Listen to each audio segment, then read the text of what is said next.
The Biosphere Reserve of Northeast Tobago is now home to an art trail. The area comprises of 13 communities with a rich historical and cultural heritage, and its first unveiling was at the Bell Garden Multipurpose Center.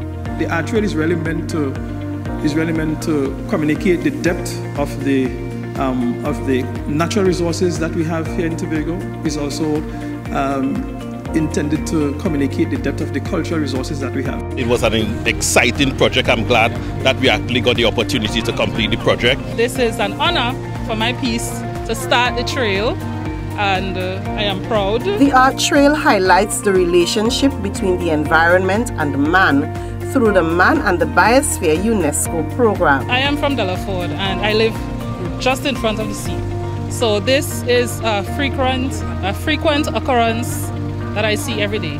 So we are working hand in hand with the environment, ensuring that we not only take care of the environment, but monetize the environment. In addition to the economic opportunities, the trail will add to the island's tourism product by showcasing the natural and cultural activities.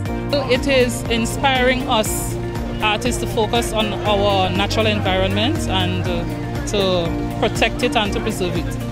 It's in fact a nostalgic affair, and it speaks basically about our way of life here in Tobago.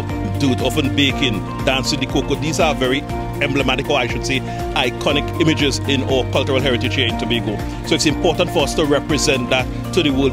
The Northeast Art Trail includes several displays by Tobago artists depicting cultural and environmental-based images. We have artists such as Jason Ned, Earl Manswell, Avianor, Corey's Wright, Israel Melville, Chiang Jacob Wright, and of course myself. So it's an important initiative to showcase our cultural heritage here in Tobago. The Man and the Biosphere Art Trail is a collaboration among the divisions of Tourism, Natural Resources and the Environment, Office of the Chief Secretary, and Environmental Research Institute of Charlottesville.